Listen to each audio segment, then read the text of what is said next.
I started making a video on this a few minutes ago, and somehow it disappeared. I don't know how, but it did. At the moment, I'm doing more roots. More roots. This is evening primrose. Uh, she's a beautiful little ally to have. They're dancing. I always have seen little people in roots, little root people. I always have. I don't know why. And I think I've found maybe one other person that has seen that besides me. So if you see little people in roots, let me know, because that's kind of cool. Evening primrose. Back to the things that she's good for.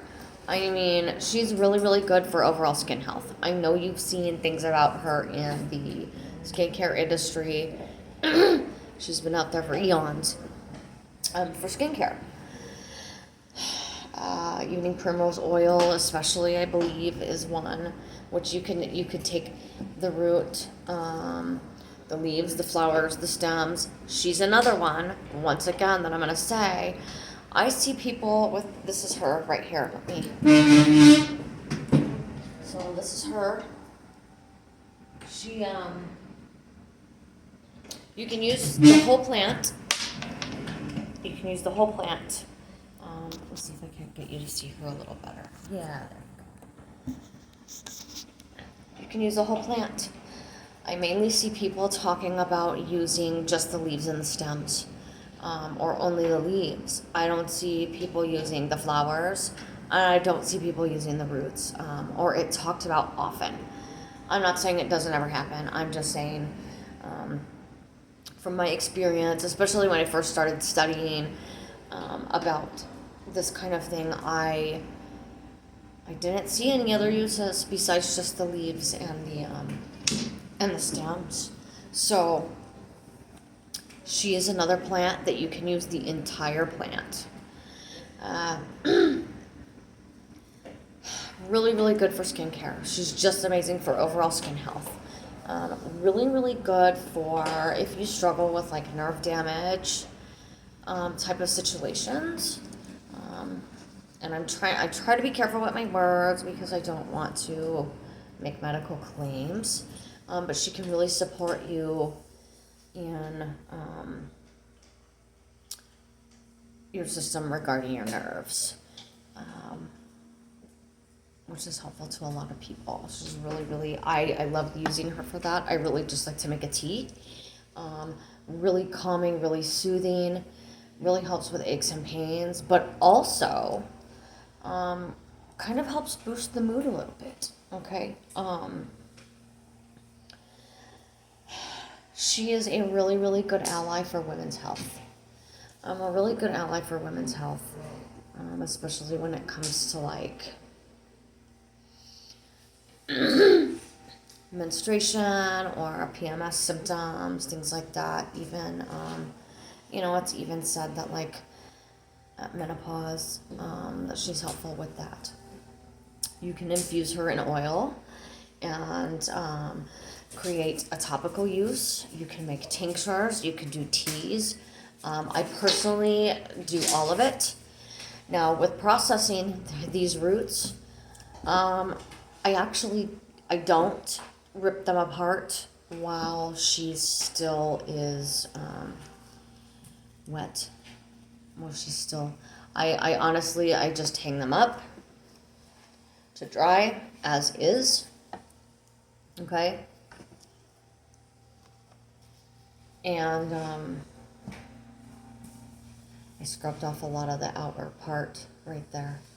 But I literally just hang her up as she is to dry, like this. And then I kind of just rip her apart afterwards. I see a lot of people in the herbalism world right now as well. They'll try to teach you how to make an oil or a tincture, and they're like putting things in blenders. And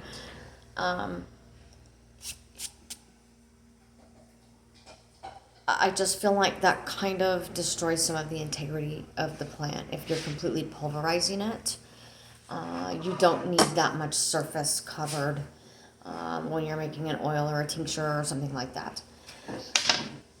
I just don't feel like it's necessary, not to mention the fact that this is a medicine. Plants are medicine. And if you're going to hurt yourself with herbal medicine or with a plant, it would be by doing something like like that, overdoing it. You don't want things to be too potent. Mother Nature is a gentle helper, and has helped me in way more amazing ways than I've ever gotten from anywhere else. Now, this is not to say go stop taking your medication and don't go to doctors, and doctors are 100% useful, and sometimes medication is necessary. This is not what I'm saying, so don't just stop taking medicine and go all herbal. Don't do that. But what I am saying is I've gotten help from plant medicine way more effectively and gently, to where, you know, a lot of times when I'm taking something that's harsh, the side effects would just make me so sick. And this, when I'm working with plant allies and Mother Nature, I don't struggle with that. But I also have respect for her, because she can be dangerous if she's not respected and treated properly. So don't just pulverize everything and, you know, I'm going to make this really strong medicine. Sometimes it doesn't need to be strong to actually help you and heal you. That being said, evening primrose is really, really, really beautiful ally for women's health especially, and really great for the nerves and neuropathy type things. Again, I like to do oils, tinctures, teas, salves,